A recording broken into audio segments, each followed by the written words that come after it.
How God transforms your heart before He changes your life.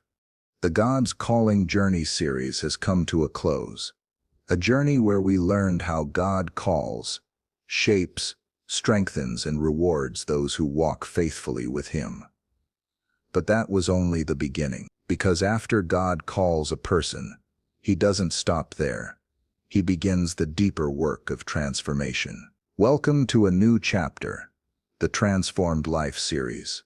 In this series, we'll discover how God continues His work, not by changing everything around us first, but by renewing what's inside us. This is where faith becomes character, obedience becomes peace, and grace becomes a way of life. If you've followed the previous series, I'd love for you to stay with us and keep growing in this new one. And if something in today's message speaks to you, I truly invite you to share your thoughts below.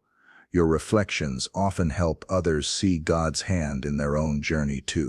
Today, we begin with the foundation of every lasting change, the moment when God transforms your heart before He changes your life. Part 1. God transforms you through the things that break you.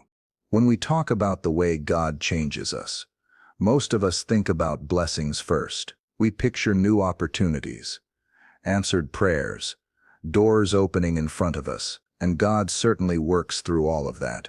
But if you look back over your journey, you may notice something surprising. The seasons that changed you the most were not always the easiest ones. They were the moments that stretched you, unsettled you, and gently pushed you out of the life you thought was safe enough. God does not use difficulty to crush you. He uses it to wake up parts of your heart that comfort will never touch. There are attitudes that only surface when things do not go as planned. There are fears you only notice when something familiar is taken away. There are hidden strengths you only discover when you are invited to walk with God through something you did not choose. None of that means He has abandoned you. It means He is closer than you realize, working with a kind of precision that only a loving Father would dare to use. Scripture says that the Lord is near to those whose hearts are hurting, not far from them. That picture is important.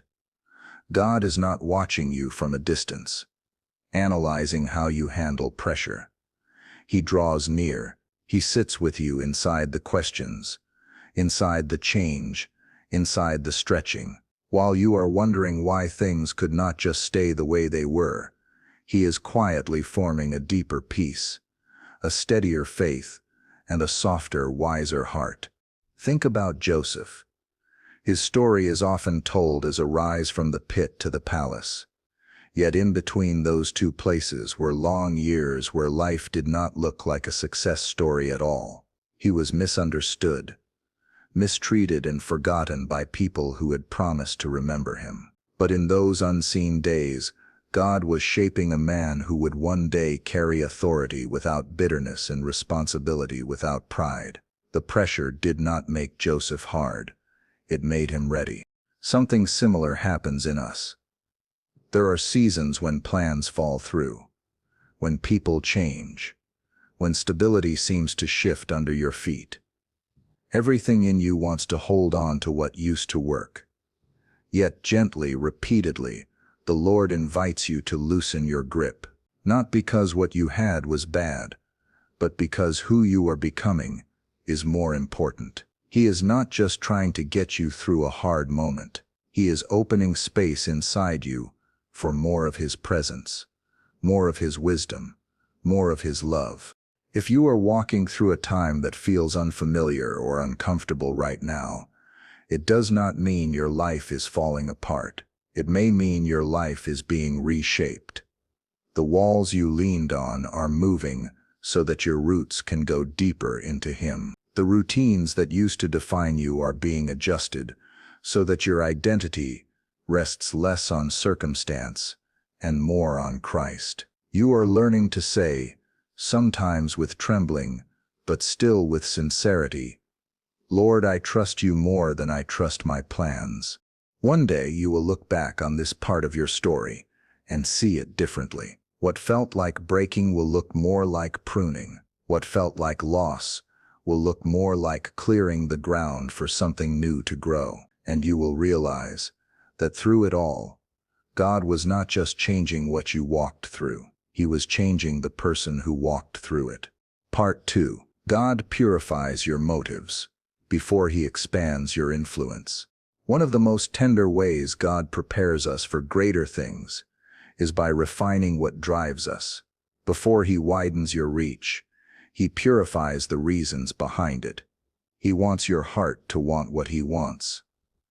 Not because He is controlling, but because He knows how easily good desires can drift off course. The human heart, even when it loves God, can still chase approval, comfort, or success without realizing it.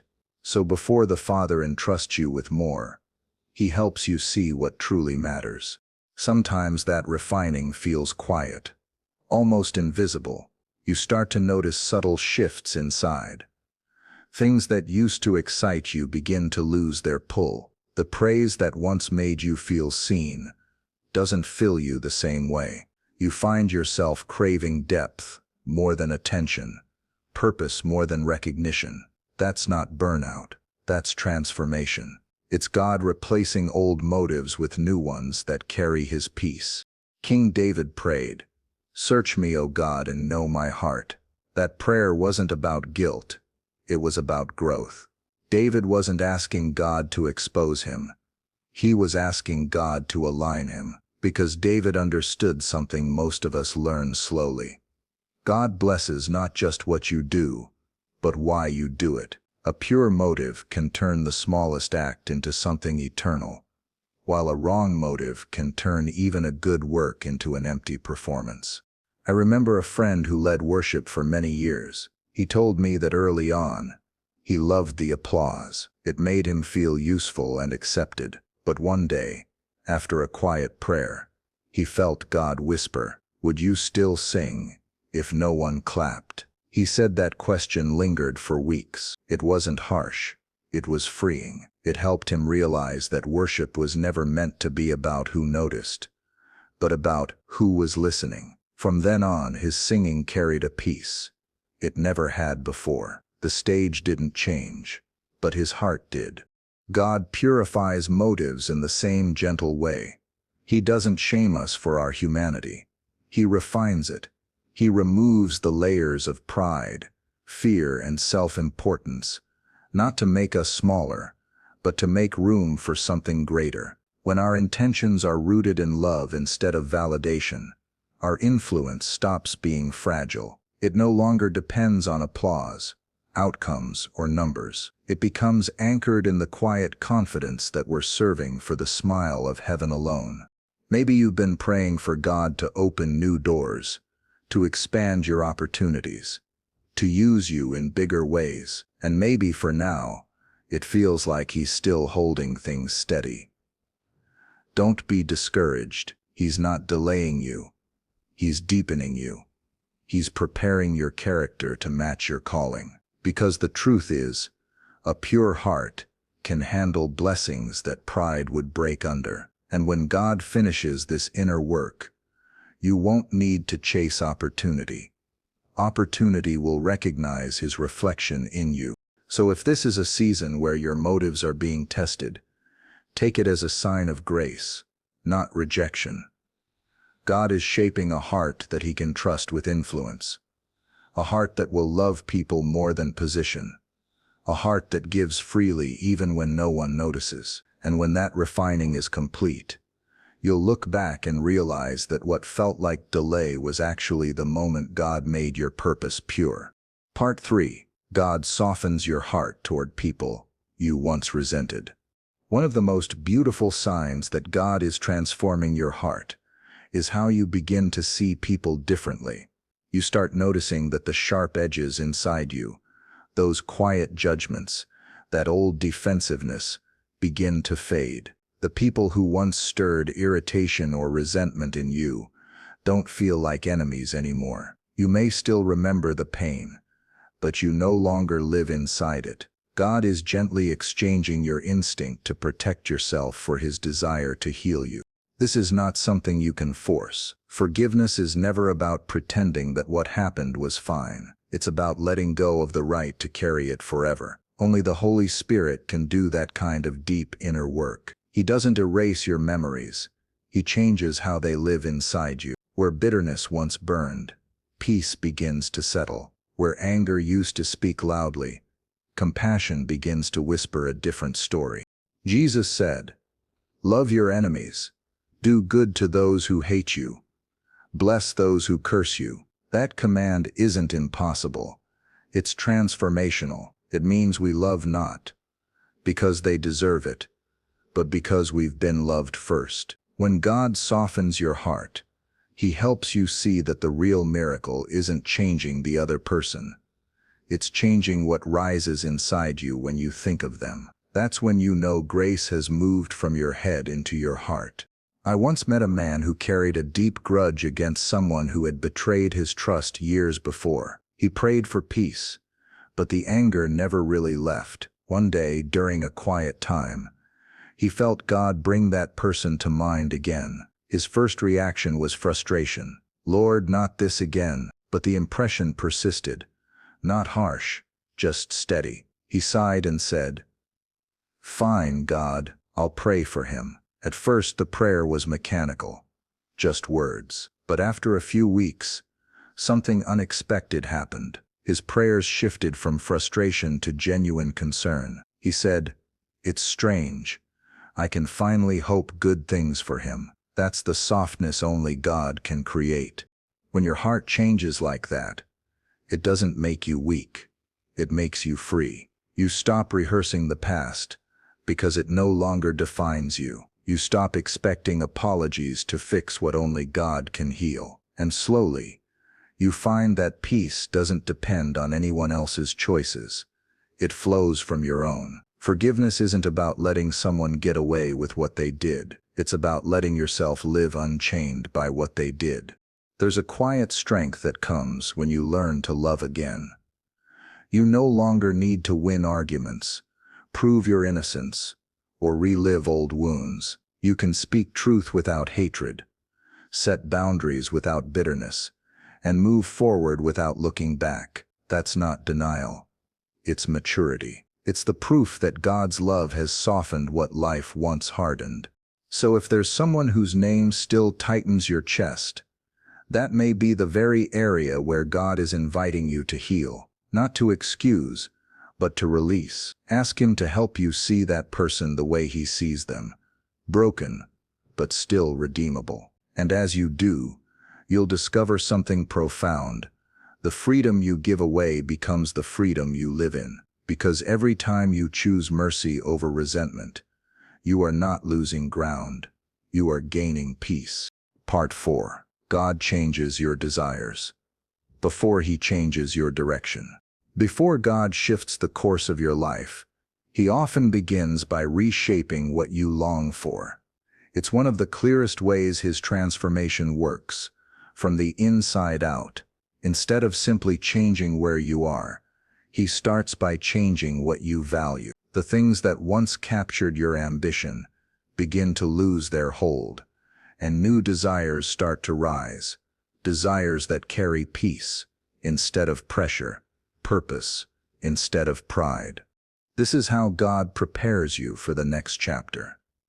If He changed your direction without first renewing your desires, you might step into something new, but bring the same old motives with you. So He takes time to reorient your heart, teaching you to delight in what delights Him. Philippians 2:13 says, "It is God who works in you to will and to act, in order to fulfill His good purpose." That means He not only empowers your actions, He refines what you want. You may notice this process quietly. What used to excite you starts feeling empty. The goals that once drove you don't stir you the same way anymore. And instead of chasing approval, you start craving authenticity. Instead of asking, "What will make me successful?" you begin asking, "What will make me faithful?" That's not losing passion. It's finding a better one. The Spirit is shifting your compass from self-fulfillment to divine fulfillment. I remember talking with a woman who had prayed for years for God to give her a platform to speak. She imagined big stages, lights, and impact. But after a season of silence, she realized her greatest joy came from mentoring a few young women in her living room every week. She said, "I thought I wanted influence, but what I really wanted was connection." That moment didn't mean her dream was wrong. It meant her desire had matured. God hadn't denied her purpose. He had deepened it. This is how the Lord prepares us for new direction. He does not always give what we ask for first. He gives the clarity to ask for what truly matters. Sometimes He withholds an opportunity, not because it's bad, but because your heart isn't ready to enjoy it in freedom yet. You may think He's being silent, but He's really rewriting your definition of success. The delay becomes a classroom where your love for Him outweighs your love for outcomes. If you sense God stirring your priorities, don't panic. He's not erasing your dreams. He's refining them. The shift you feel inside, the longing for something more eternal, more meaningful, that's evidence of His hand at work. The closer you walk with Him, the more your desires start to sound like His. You begin to pray differently, think differently, and even celebrate differently. What once felt like sacrifice begins to feel like alignment. Peter's story shows this beautifully. Before his transformation, Peter desired power and recognition. He wanted to prove his loyalty by doing something grand, but after walking through failure and forgiveness, his heart changed. When Jesus restored him, Peter no longer asked for status. He asked for purpose. The same man who once argued about who was greatest became the shepherd who fed the flock with humility and love. That's what happens when God changes your desires. Your direction naturally follows. So if your heart feels unsettled lately, if what once satisfied you no longer does, don't mistake that for confusion.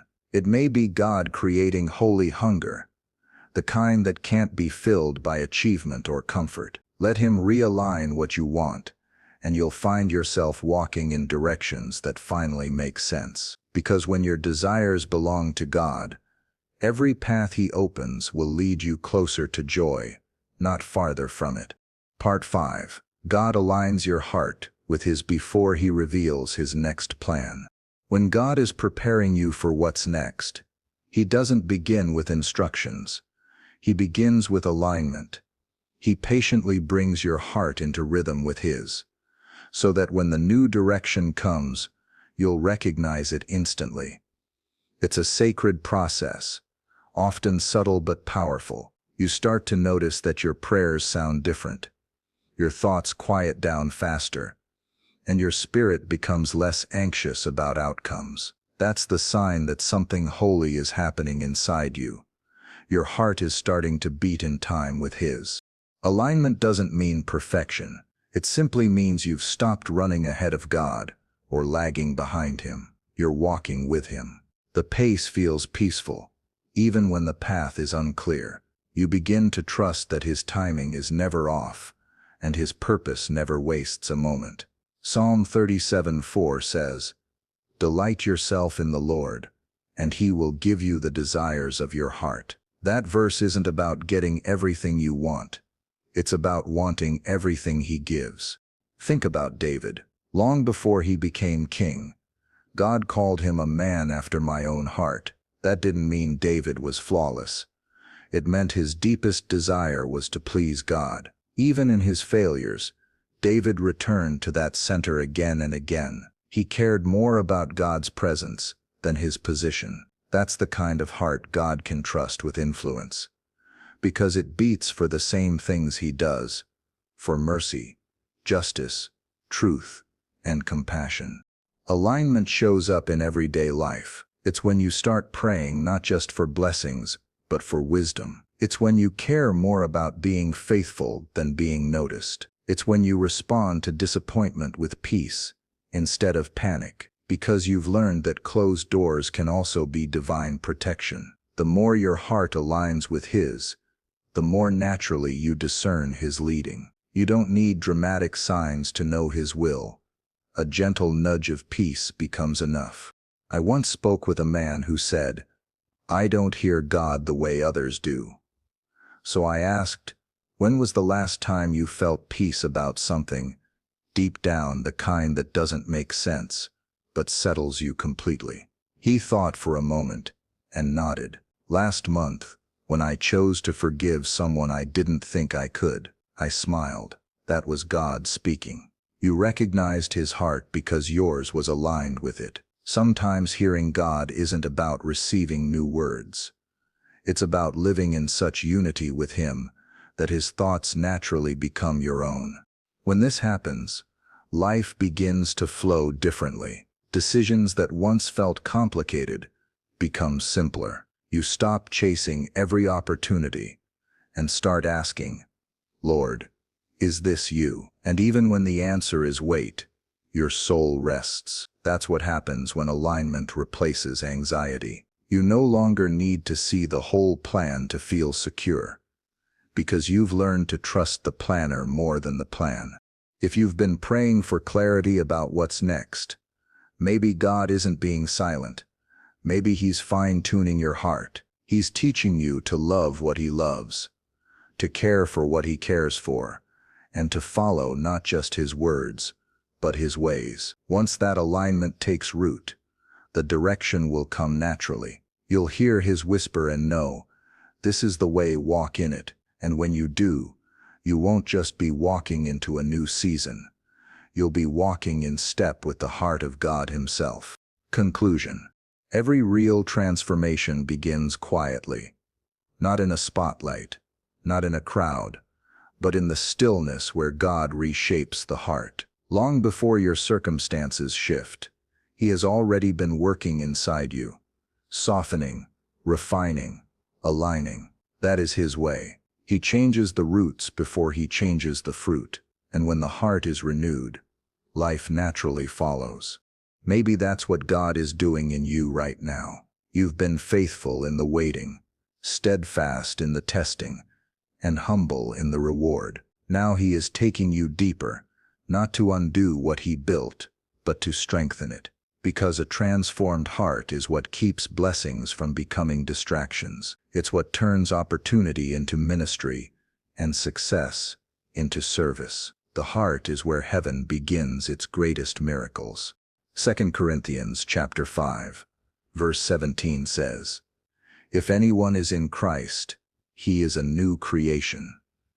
The old has gone, the new has come." That's not just a verse.